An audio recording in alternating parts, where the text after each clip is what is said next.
हमारे मंत्री साहब ने कहा trust, sir Shri Sai Baba trust 2004, वो ये कहता है जो ऑफिसर उसमें काम करता है उसको साई बाबा का डिवोटी होने चाहिए और उसको डिक्लेरेशन लिख के देना पड़ेगा। यहां पर हो रहा तो यहां पर क्यों नहीं हो रहा? अच्छा सर आप फिर देख लीजिए, ये आपका हो गया सर। हाँ, अब अमित शाह साहब ने सेक्शन 2A के बारे में कहा और उन्होंने इस बात का इकरार कर लिया कि दाऊदी बोहरा के लिए यह बनाया गया है। मगर मैं आपके जरिए से गवर्नमेंट से पूछना चाह रहा हूं, आपने तो उस प्रोवाइजो में दाऊदी बोहरा का नाम ही नहीं लिखा, आपने उनको भी थैंक यू कर दिया, उनका नाम क्यों नहीं लिखा आपने? और सर और गवर्नमेंट क्या कर रही है, आप मुस्लिम समाज में जो बेकार किस्म के लोग हैं उनको एक रास्ता बना रहे हैं, एग्जिट दिखा रहे हैं कि तुम्हें वक्त से बचना है तो तुम्हें ट्रस्ट बना लो। ये क्या कर रहे हैं सर आप? कम से कम उन दाऊदी बोहरा को आप दे देते। अच्छा sir, clause 3V section 36 clause 18 देख लीजिए, oral of oral appointment has sought to be discontinued even though it is recognized practice in Islam. Muslim personal law has recognized oral waqf and 1937 Shariat Application Act. Sir आप clause 39 पर आ जाइए, 5 साल के लिए मुसलमान। मैं किरण रिजिजू से पूछना चाहता हूं, सर दाढ़ी रखे तो मुसलमान प्रैक्टिसिंग है या क्लीन शेव आपकी तरह है? तो बताइए हमको प्रैक्टिसिंग क्या होगा? अच्छा, किसी को पकड़ के मॉब लिंच कर दिया और बोले कि JSR का नारा लगाया, और वो JSR का नारा लगाया तो क्या मुसलमान रहेगा? नहीं रहेगा। या फिर देश के प्रधानमंत्री ने कहा था कपड़े देखकर पहचानो, तो क्या कपड़े देखकर आप कह देंगे? अच्छा, अगर कोई क्रिश्चियन हिंदू धर्म कबूल करता है तो क्या वो मंदिर को नहीं दे सकता प्रॉपर्टी? फिर भारत के संविधान में आर्टिकल 300 क्यों है सर? राइट टू इक्वालिटी क्यों है? फ्रीडम ऑफ रिलीजन क्यों है? 5 साल कहां से लाएंगे? अच्छा सर, और एक चीज सर, और एक चीज मैं आपको बोल के खत्म कर दूंगा सर। इस बिल में वक्फ औलाद का सर, इसमें आप देखिए क्लॉज 432, द क्रिएशन ऑफ वक्फ औलाद shall not result in denial of inherent rights to heirs including women heirs और द वाकिफ on the right of person. Sir ये आर्टिकल 25 का वायलेशन है, शरीयत एप्लीकेशन एक्ट 37 का वायलेशन, आर्टिकल 300A का वायलेशन है। अच्छा, हिंदू धर्म में सेल्फ एक्वायर्ड प्रॉपर्टी को एक हिंदू, अब उसके फर्ज के 2 बच्चे हैं, वो एक को अपनी पूरी दौलत दे सकता है, कोई रोक टोक नहीं है। वो कहेगा नहीं मैं घर के बच्चों को नहीं दूंगा, मोहल्ले के गरीब को दे दूंगा, वो भी कोई रोक टोक नहीं है। वहां पर आपको बच्चों की फिक्र नहीं है। जब मैं अपनी प्रॉपर्टी को अल्लाह को मालिक बनाकर दे रहा हूं, आप कह रहे बच्चों की फिक्र नहीं है। इतनी मोहब्बत आप बिल्किस बानो से दिखा देते तो आपके लिए दुआएं देती आपके लिए। तो सर आप दूसरी बात आप देख लीजिए सर, आखिरी बात कहकर मैं अपनी बात को मुकम्मल कर रहा हूं सर। नहीं मुकम्मल कर रहा हूं। स्पीकर साहब बहुत टाइम दे दिए। सर आप देखिए, इसमें अमित शाह साहब बोले कि इतनी प्रॉपर्टीज का कब्जा हुआ, चोरी हुई, ये हुआ। सर क्लॉज 2652A सेक्शन, अगर कोई प्रॉपर्टी बेचता है 2 साल की सजा थी, आपने क्या कर दिया? उसको 6 महीने कर दिया। नॉन बेलेबल था, आपने बेलेबल कर दिया। सेक्शन 40 की बात करते हैं।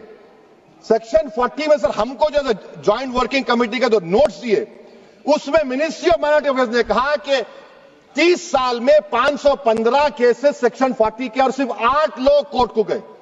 वक्फ यूजर का कानून तेलंगाना आंध्रा में है, सेक्शन 40 का कानून तमिलनाडु 63 है, आंध्र प्रदेश में 43 है। और सर आप डायरेक्शन दे रहे हैं। अच्छा, क्लॉज 4218B देखिए सर, आप रूल बना रहे हैं, कोऑपरेटिव फेडरलिज्म के खिलाफ है, इतना रूल बना रहे हैं। और आखिर में सर मैं आपको बताना चाह रहा हूं स्पीकर साहब, ये बिल का मकसद सिर्फ मुसलमानों को जलील और रुस्वा करना है, मुसलमानों को दूसरे दर्जे का शहरी बनाने का इनका मकसद है। सर अगर आप हिस्ट्री को पढ़ेंगे तो महात्मा गांधी उस वक्त के व्हाइट अफ्रीका में सफेद फार्म अफ्रीका के कानून को महात्मा गांधी ने कहा था कि ये मेरा कॉन्शियंस इसको मानता नहीं है, मैं इस कानून को कबूल नहीं करता हूं। तो महात्मा गांधी ने क्या किया? उन्होंने उस कानून को फाड़ दिया। तो मैं गांधी की तरह इस कानून को फाड़ता हूं। ये अनकॉन्स्टिट्यूशनल है सर। इस देश में झगड़े पैदा करने का काम बीजेपी करना चाहती है मस्जिद और मंदिर के नाम पर, इसीलिए मैं इसका कंडेम करता हूं। और मैं आपसे गुजारिश करता हूं कि मैंने अपने 10 अमेंडमेंट दी हैं, आप इसको कबूल करिए। सर मुझे बोलने का मौका दीजिए और उस पर डिवीजन का मैं डिमांड भी करूंगा। Thank you sir. Kiren Rijiju to reply the discussion.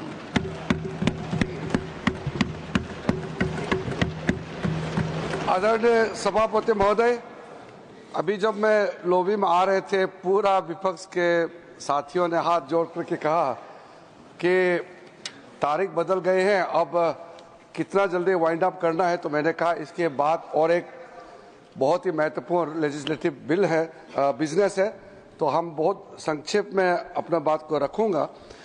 मुझे दबाव तो दिन में तो डाला गया था कि मंत्री जी जब रिप्लाई करेंगे ये पॉइंट को रिप्लाई करना है करके हर एक मेंबर ने सवाल पूछा, क्लैरिफिकेशन भी मुझसे पूछना चाहा और साथ साथ आरोप भी लगाया।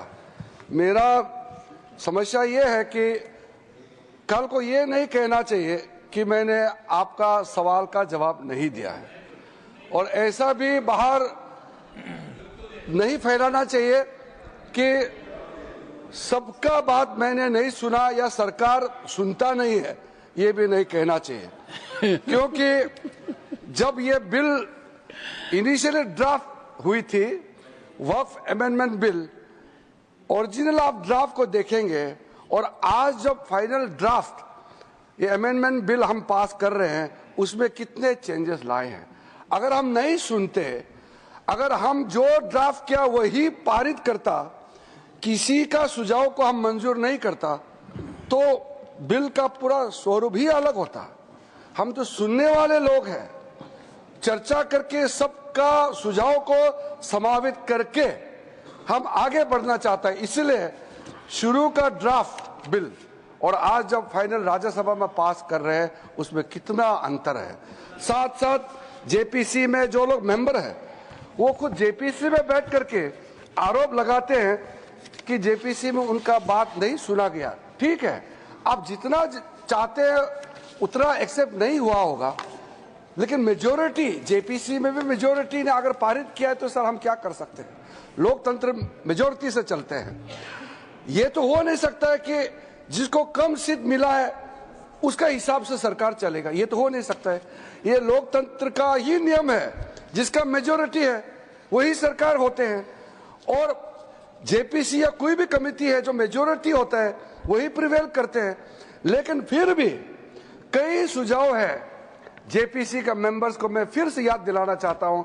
आप लोग का कहने पर ही जो existing work property by user में हमने प्रोस्पेक्टिव किया है, और जो रजिस्टर्ड जो प्रॉपर्टी है जिसका वेल डॉक्यूमेंटेड है उसमें छेड़छाड़ नहीं करेंगे। ये आपका सुझाव पर हुआ है। और आपने कलेक्टर का जब रोल होता है, किसी भी डिस्ट्रिक्ट में विवाद होता है तो कलेक्टर देखता है, फिर भी आपने कहा कि कलेक्टर को खुद मत रखिए। जब सरकारी जमीन का कोई विवाद होता है वक्फ बोर्ड के साथ, तो कलेक्टर खुद अपने केस का फैसला नहीं होना चाहिए, वो भी आपके कहने पर कलेक्टर से ऊपर का अधिकारी को बनाया। ये भी आपका जेपीसी का मेंबर्स का रिक्वेस्ट है। जब आप डिटेल पोर्टल में फाइल करता है तभी आपने मांगा था कि इसका एक्सटेंशन टाइम दिया जाना चाहिए।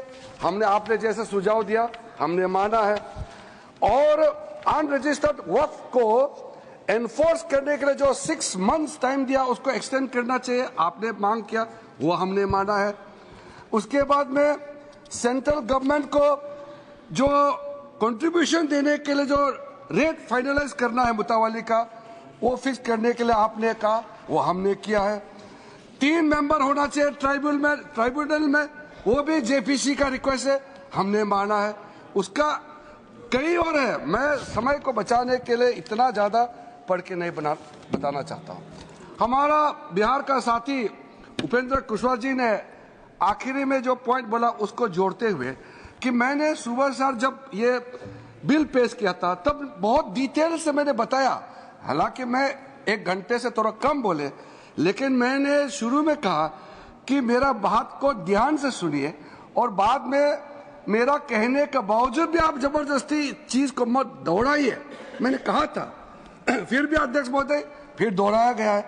हमने कहा कि सेंट्रल वर्क काउंसिल में 22 मेंबर्स रहेगा, उसमें एक्स ऑफिशियो चेयरमैन को मिला करके 4 से ज्यादा नॉन मुस्लिम हो ही नहीं सकता है।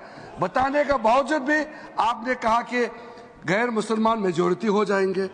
मैंने पढ़ के बताया डिटेल, और स्टेट वक्फ बोर्ड का भी बताया कि 11 मेंबर का बोर्ड में 3 से ज्यादा नॉन मुस्लिम हो ही नहीं सकता है, पाबंदी है। फिर भी आप बोलते हैं जबरदस्ती नॉन मुस्लिम को मेजोरिटी करके कब्जा करने जा रहा है। तो इतना स्पष्टता के साथ पूरा आपके सामने में बात रखने के बावजूद भी दिन भर आप एक ही चीज को बोलते रहे। एक एक नाम लेकर के मुझे बोलने का बहुत मन हो रहा है, लेकिन समय के चलते मैं क्या करूं सर।